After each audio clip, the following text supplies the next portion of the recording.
ரசிகர்கள் வந்து நிச்சயமாக கட்சியினுடைய நிர்வாகிகளாகவோ வாக்காளர்களாகவோ மாற மாட்டாங்கன்னு சொல்லி நான் தெரிஞ்சுக்கிட்டேன் அப்படின்னு சொல்லி உலகநாயகனே தெரிஞ்சுக்கிட்டாரு அப்படின்னு சொல்லி இருக்கும்போது இளைய தளபதி தெரிந்து கொள்வதற்கு ரொம்ப நேரம் ஆகாது. திருமாவளவன் அவர்களுக்காக என்ன செஞ்சிருக்காரு? அவர் கூட இருக்க ஒருத்தர் எம்பி அனுப்பாரு, திருமாவளவன் எம்பி அனுப்பாரு, ஒரு தடவை ஜெயிப்பாரு, ஒரு தடவை தோப்பாரு, அவ்வளவுதான். 1987 நீங்க எம்பி சீட்டு வாங்க ஆரம்பிச்சீங்க, 87 2 சீட்டு வாங்கினீங்க, அதுக்கப்புறம் 94 2 சீட்டு, 99 2 சீட்டு, 2003 2 சீட்டு, 2007 2025 வரைக்கும் அதே 2 சீட்டு தான். அன்னைக்கு ₹1 வித்துக்கிட்டு இருந்த டீ இன்னைக்கு ₹5 விற்கிது சுபாஜி. திமுகவை துடைத்து எரிஞ்சா மட்டும்தான் தமிழகத்துக்கு முன்னேற்றம் இல்ல, அட்லீஸ்ட் நம்ம நின்று மூச்சு விடுறதுக்காக நமக்கு கொஞ்சம் நேரம் கிடைக்குமே ஒழிய அதை தாண்டி வந்து முன்னேற்றம் அப்படிங்கறத அதுக்கப்புறம் தான் யோசிக்கணும்.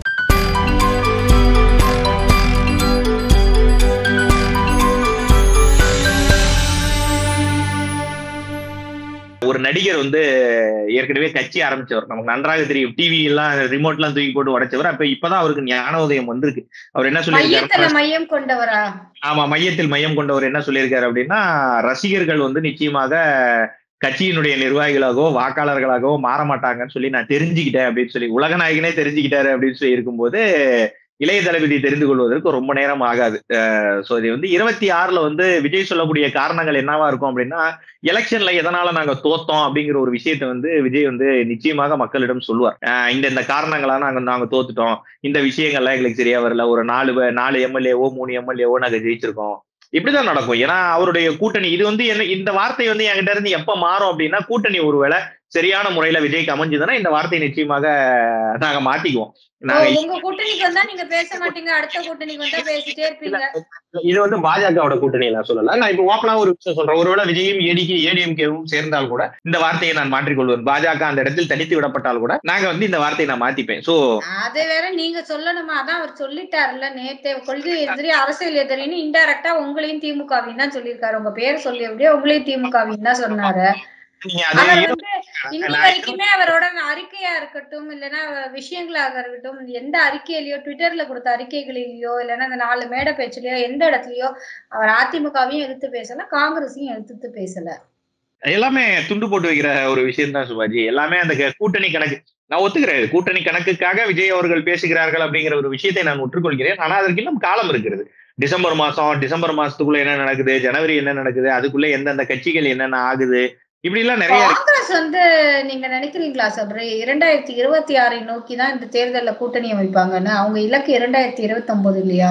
எதை சொல்றீங்க? எந்த கட்சியை சொல்றீங்க? இல்ல காங்கிரஸ்க்காக துண்டு போடுறாரு விஜய்னு சொல்றீங்களே, அவ்வளோ மோசமாவா காங்கிரஸ் திங்க் பண்ணுவாங்க? காங்கிரஸ் என்ன 2026 நோக்கியா நகருவாங்க? 29 அவங்க இலக்கா இருக்கும். காங்கிரஸை பொறுத்த வரைக்கும் ரொம்ப சிம்பிளான ஒரு விஷயம் வந்து, அவர்களுக்கு யார் ஆக்சிஜன் கொடுத்தாலும் அந்த ஆக்சிஜனை வாங்கிக்கிற சூழ்நிலையில தான் காங்கிரஸ் இருக்காங்க. காங்கிரஸ் என்னன்னா இருக்காங்கன்னு சொல்றீங்களா?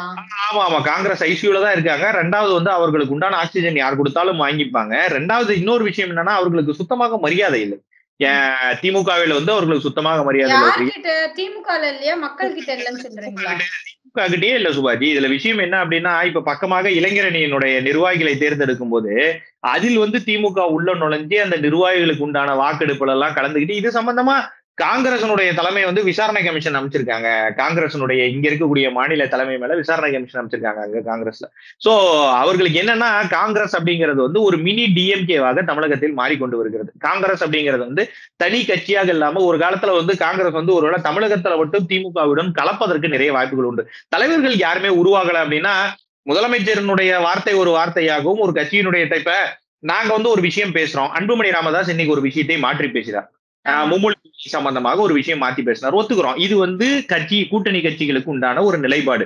நாங்க வந்து கூட்டணியில இருக்கோம், இருந்தாலும் எங்களுடைய கருத்துக்கள் வேறு, அவர்களுடைய கருத்துக்கள் வேறு, எங்களுடைய சித்தாந்தங்கள் வேறு, அவர்களுடைய சித்தாந்தங்கள் வேறு, எங்களுடைய கோட்பாடு வேறு, அவங்களோட கோட்பாடு வேறு. ஆனா காங்கிரசுக்கும் திமுகவுக்கும் அப்படி ஏதாவது ஒரு வித்தியாசம் இருக்கா? தேசிய கட்சி மாநில கட்சிங்கிறதை தாண்டி பேருக்கு வேணா சொல்லிக்கலாம். ஸ்டாலின் என்ன சொல்றாரோ அதனுடைய ஒரு ரீ ரெக்கார்டிங்காக திரு செல்வ பெருந்தகை சொல்றார். செல்வ பெருந்தகை வந்து ஏதாவது தப்பா பேசினார்னா மாட்டிக்கிறார். அதே மாதிரி எவனாவது ஒருத்தன் புதுசா கூட்டணியில திமுக கூட்டணி கட்சியில இருந்து யாராவது ஒருத்தங்க புதுசா ஒரு விஷயங்களை எடுத்து வெளியே வச்சாங்க அப்படின்னா அவர்களுக்கு வந்து திமுக மிகப்பெரிய ஒரு பதிலடி தருது.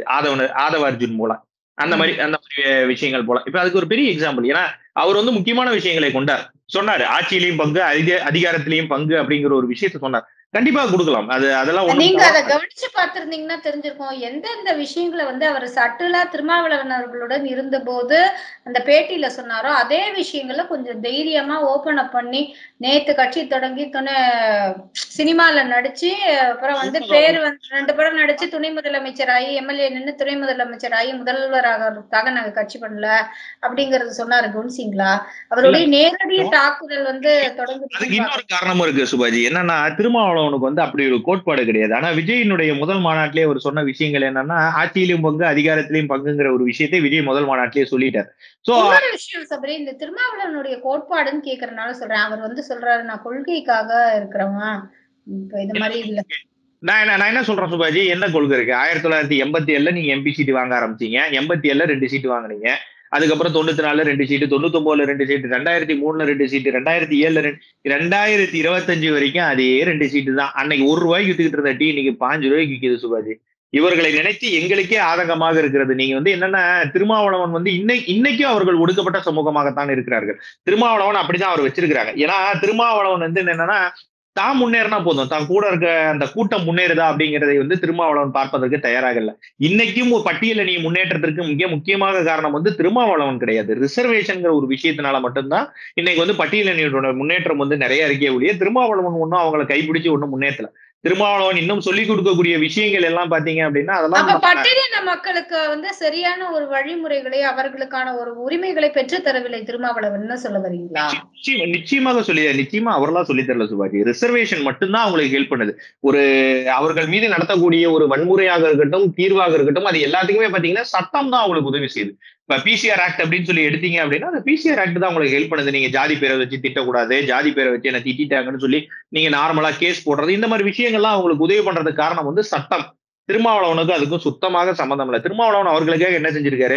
அவர் கூட இருக்க ஒருத்தர் எம்பியா நிப்பாரு, திருமாவளவன் எம்பியா நிப்பாரு. ஒரு தடவை ஜெயிப்பாரு, ஒரு தடவை தோப்பாரு, அவ்வளவுதான். மத்தபடி எம்பி அப்படிங்கறது அதே 2 சீட் தான். அதுவும் பொது தொகுதி எல்லாம் நிச்சயமாக திருமாவளவன் நிச்சயமா கனவுல கூட நினைச்சு பார்க்க முடியாது. இப்ப அடுத்து 2026 தேர்தல்ல அவர் இன்னைக்கு என்ன சொல்றாரு அப்படின்னா, எங்களுடைய கொள்கைகளை வைத்து நாங்கள் ஜெயிப்போம் அப்படின்னு சொல்லி சொல்றாருன்னா, இந்த முறை அவருக்கு ஒரு வாய்ப்பு உண்டு. என்ன வாய்ப்புனா, திமுகவிடம் பேரம் பேசுவதற்கு வாய்ப்பு உண்டு.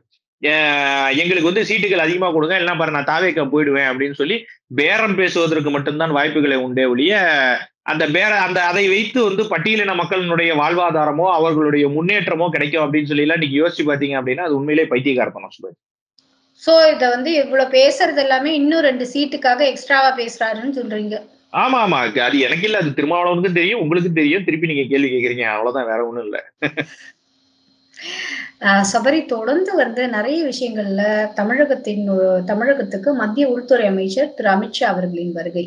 அவர் வந்து ஒரு விஷயம் சொல்றாரு, இங்க வந்து பிரிவினை பேசி ஆன்டி எலிமெண்ட்ஸ், தேச விரோத சக்திகள் மாதிரி மாத்துறாங்க அப்படின்ட்டு. யார சொல்றாரு? யார திமுக தான் சொல்றேன். திமுகவை இங்க ஆளுகின்ற திமுக அரசை சொல்வது மட்டும்தான் நான் பாக்குறேன் சுபாஜி. ரொம்ப சிம்பிளான ஒரு விஷயம்னா, ஒரு 2 மாதத்துக்கு முன்னாடி வந்து ஒரு கோயம்புத்தூர் பக்கத்துல இருக்கக்கூடிய ஒருத்தர் இறக்குறார். அவர் வந்து பாத்தீங்கன்னா நீதிமன்றத்தால் இரட்டை ஆயுள் தண்டனை, சாகுமுறை ஆயுள் தண்டனைன்னு சொல்லி உள்ள இருக்கக்கூடிய ஒரு மிகப்பெரிய ஒரு தீவிரவாதி. அந்த தீவிரவாதியை தூக்கிட்டு வந்து வெளியில நீங்க ஊர்வலம் நடத்துவதற்கு அனுமதி கொடுக்குறீங்க அப்படின்னா, நான் தான் சொல்றேன்ல, எங்களுக்கு மைக்குக்கே அனுமதி கிடையாது பேசுவதற்கு, மக்களுடைய பிரச்சனையை பேசுவதற்கு மைக்குக்கு அனுமதி கிடையாது. ஆனா ஒரு ஹிந்துக்கள் வந்து ஒரு மலையை வந்து ஆக்கிரமிச்சு வச்சிருக்காங்க முஸ்லீம்கள், அதுக்கு வந்து நாங்க வந்து திருப்பி போராடுறோம் அப்படின்னா அனுமதி கிடையாது, நாங்க கோர்ட்ல போய் அனுமதி வாங்கிட்டு வரணும். இங்க 4000 பேர் வந்து ஊர்வலம் செல்வதற்கு அனுமதி கொடுக்குறாங்க. அதுக்கு முன்னாடி கொஞ்ச நாளைக்கு முன்னாடி பாத்தீங்கன்னா உக்கடம்ங்கிற பகுதி, அதுவும் கோயம்புத்தூர் பகுதியில தான். அந்த உக்கடம் பகுதியில பாத்தீங்கன்னா சிலிண்டர் குண்டு வெடிப்புங்கிறத காவல்துறை முதல்ல சொன்னாங்க.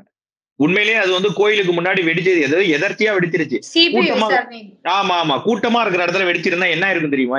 இது எனக்கு சொல்றதுக்கே அப்படியே ஒரு நிமிஷம் அப்படியே பதறது சுபாஜி. உள்ள இருக்க சிலிண்டருக்குள்ள நார்மலான விஷயங்கள் இருக்காது. பால்ரஸ் குண்டு, ஆணி இருக்கு தெரியுமா, 1/2 இன்ச் ஆணி, 1 இன்ச் ஆணி, இது எல்லாமே இருக்கும். இது வெடிக்கும் போது என்ன ஆகும்னா, பக்கத்துல இருக்கக்கூடிய மனிதர்கள் போய் அப்படியே ஏத்தும் உடம்புல. அங்க இருக்கக்கூடிய மனிதர்கள் துடிக்கிறத நீங்க யோசிச்சு பாருங்க. அவருக்கு யாருக்குமே உயிர் இருக்காது.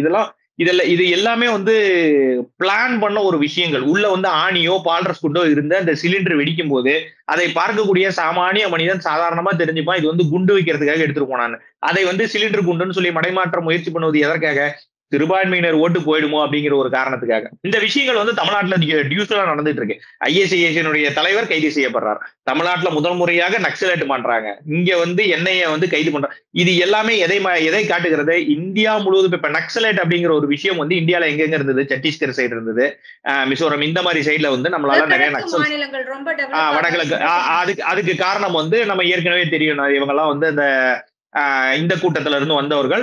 அதுவும் இப்ப கொஞ்சம் கொஞ்சமா திருந்தி இந்த 10 ஆண்டுகளாக அவர் முழுவதுமாக அடக்கப்பட்டு விட்டார்கள் அப்படிங்கிறதே நம்மளால பார்க்க முடியுது. ஆனா இன்னைக்கு தமிழ்நாட்டுல புதுசா நக்சலைட்னு ஒருத்தவங்க உருவாக்குறாங்க அப்படின்னா இது வந்து ஸ்டார்டிங் பாயிண்ட். இது யார் எங்க இருந்து ஆரம்பிக்கிறாங்க? இது எல்லாமே தமிழக அரசு செய்யக்கூடிய ஒரு விஷயம்.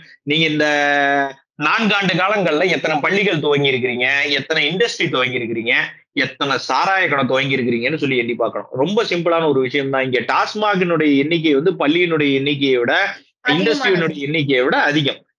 அங்க வந்து ஒரு காலத்துல நமக்கு நன்றாக தெரியும். ஒரு 20 வருஷம் முன்னாடி ஒருத்தவங்க ஒரு ஊர்ல ஒரு கிராமப்புறங்கள்ல யாராவது ஒருத்தவங்க குடிச்சாங்க அப்படின்னா தலையில முக்காடு போட்டுக்கிட்டு குடிச்சது தெரியாம வீட்டுக்கு போய் படுத்துடணும் அப்படின்னு சொல்லி போய் படுத்துருவாங்க. இன்னைக்கு என்ன அப்படின்னா குடிப்பது தெரிந்தா என்ன ரோட்லயே நின்று விழுகிறதா இருக்கட்டும், அங்கேயே படுத்து கிடக்கிறதா இருக்கட்டும். இன்னைக்கு ஒருத்தர் குடிக்கல, கிராமத்துல குடிக்கல அப்படின்னா அவனை வந்து தப்பா பாக்குறாங்க.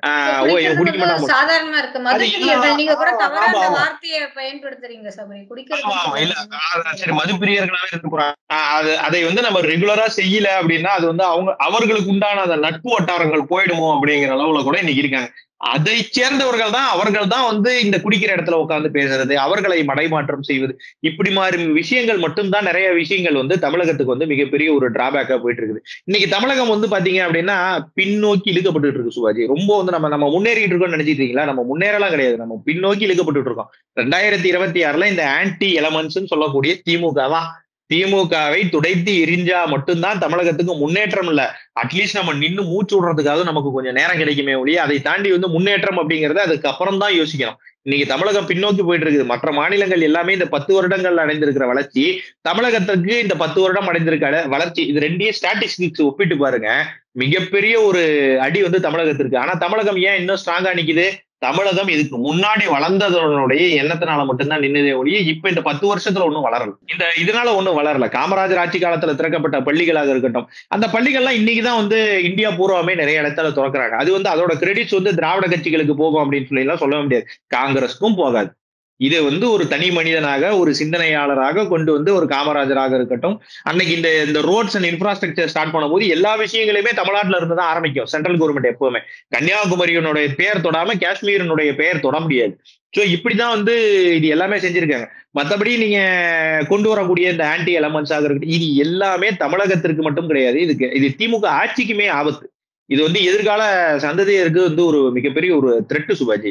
இதை வந்து அடக்கணும், ஒடுக்கணும் அப்படின்னா காவல்துறையினால மட்டும்தான் முடியும். அங்க இருக்கக்கூடிய விஜிலன்ஸோ, அங்க இருக்கக்கூடிய சிஐடிஸோ என்ன நடக்குது, ஏது நடக்குதுங்கிறத சொல்லணும். எங்க வீட்டு வாசல்ல உட்காந்துக்கிட்டு இவன் டெய்லி எங்க போறான், எங்களுக்கு எதிராக என்ன ட்வீட் போடுறான்னு கண்டுபிடிக்கிறதுக்கு பதிலாக இருக்கக்கூடிய நக்சலைட்ஸையோ, அங்க இருக்கக்கூடிய ஐஎஸ்ஐஎஸ் தீவிரவாதிகளோ என்ன செய்கிறார்கள் அப்படிங்கிறத பார்த்தாங்க அப்படின்னா இந்த பேச்சை வந்து அமித்ஷா பேசுவதற்கு வாய்ப்பே இல்லாம போயிருந்திருக்கும். சோ மொத்தத்துல நீங்க நக்சலைட்ல பாருங்க, எங்களெல்லாம் பாக்காதீங்க, அவ்வளவு ஒர்த் பீஸ் இல்ல அப்படிங்கறதையும் தொடர்ந்து வந்து உண்மைதான் சுபாஜி. நாங்களாம் அவ்வளவு ஒர்த் இல்ல சுபாஜி. எங்களை துரத்தி என்ன பண்ண போறீங்க? நாங்க ஒரு ட்வீட் போடுறோம், ஒரு வீடியோஸ் போடுறதா இப்ப இந்த விஷயங்கள்ல நாங்க பேசுறதுனால என்ன ஆயிர போகுது? இதே முதலமைச்சர் ஸ்டாலின் தான் சொன்னாரு விகடனுடைய அதை நாங்க நிறுத்தும் போது கருத்து சுதந்திரம் சொன்னாங்க. இப்ப இன்னைக்கு நான் சொல்றதும் கருத்து சுதந்திரம் தான். மோடியை திட்டுவதை விட நான் ஸ்டாலின் அதிகமா திட்டிவிடுறேன். மோடியை திமுக காரர்கள் எந்த திட்டுறீங்க? நாங்க பார்த்துட்டு தான் இருக்கோம். எங்களுக்கு எல்லாம் ரத்த கண்ணீரே வருது. அந்த அளவுக்கு நாங்க கஷ்டப்படுறோம். ஆனா அதையும் தாண்டி நாங்க ஒருவேளை ஸ்டாலினை வந்து உண்மையான ஒரு சில விஷயங்களை வச்சு சொல்றோம் அப்படின்னா உங்களுக்கு ஏன் கோவம் வருது? இவன் பேசுறான்பா, இவன் மக்கள் கிட்ட மனசை மாத்துறான்பா, இவனை தூக்குப்பா அப்படின்னு சொல்லி நிறைய விஷயங்கள் நடக்குது சுபாஜி. இதெல்லாம் தேவையில்லாத ஒரு விஷயம் தான். உண்மையிலே நீங்க எங்களை ஒர்த் இல்லைன்னு சொல்லிட்டீங்களா? Yes, we are not worth அப்படின்னு சொல்லி கூட நாங்க அக்செப்ட் பண்ணிக்கிறோம். பட் எங்களுடைய கருத்து சுதந்திரங்களை சொல்வதற்கு தமிழக அரசு விட்டு தான் ஆகணும். விடலனாலும் எங்களுக்கு பிரச்சனை இல்லை. எங்களுக்கு தூக்கிட்டு போய் உள்ள வைக்கிறீங்களா, திருப்பி வெளியே வந்து நாங்க கருத்து சுதந்திரத்தோட மீண்டும் பேசதான் செய்வோம். போய் எங்களை தேடுறதை விட்டுட்டு உண்மையிலேயே தேட வேண்டிய ஆட்களை தேடுங்க. அவ்வளவுதான். சோ மொத்தத்துல காவல்துறை வந்து அப்பாவிகளை விட்டு அழிச்சாட்டியம் செய்பவர்களை அடக்குமுறைகளை கையாண்டு அவர்களை கட்டுக்குள் கொண்டு வாருங்கள் அப்படிங்கிற ஒரு கருத்தை சொல்லியிருக்கீங்க. சீமான் வந்து என்ன பண்றாரு, ஏது பண்றாருன்னு இல்ல, இன்னும் கூட கொஞ்சம் கண்ணியத்தோட காவல்துறை நடந்திருக்கலாம் அப்படிங்கிறதையும் தொடர்ந்து வந்து இங்க வந்து ஹிந்தி மொழி திணிப்பெல்லாம் யாரும் பண்ணல, இத வந்து நீங்க சொல்லிட்டே இருக்கீங்க. நாங்களும் பேசாமயே இருந்துட்டே இருந்தா அதுக்கு யாருயா மணி கட்டுறது? பூனைக்கு யாருயா மணி கட்டுறதுங்கிற மாரி ஹிந்தியே நாங்க சொல்லாதபோது நீங்க ஏன் பண்றீங்க? இந்த திட்டத்துக்கு நிதி இருக்கு. அந்த நிதிக்கான ஆசிரியர்கள இந்த நிதி மூலமாவே அமைச்சுக்கோங்க.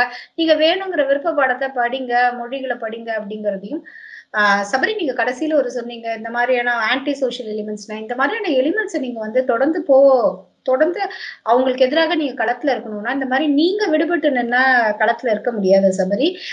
உங்களுக்கு வந்து கூட்டணி அவசியம். தற்போதைய என்டிஏவை தாண்டி வேறு ஒரு பலமான கட்சியாக இருக்க வேண்டிய கூட்டணி அவசியம். ஏன்னா, நீங்க நெறைய இடத்துல பார்த்தோம் பாராளுமன்ற தேர்தல்ல 2, 3 ஒண்ணா இருந்தாங்கன்னா, ஒண்ண வந்து நான் எவ்வளோ இடத்துல காலி பண்ணியிருப்பாங்கன்ட்டு. சோ இனிவரும் நாட்கள்ல தொடர்ந்து 2, 3 இணையுமா அப்படிங்கிறத பத்தி நம்ம பேசலாம் சபரி. நன்றி, வணக்கம். நன்றி, நன்றி.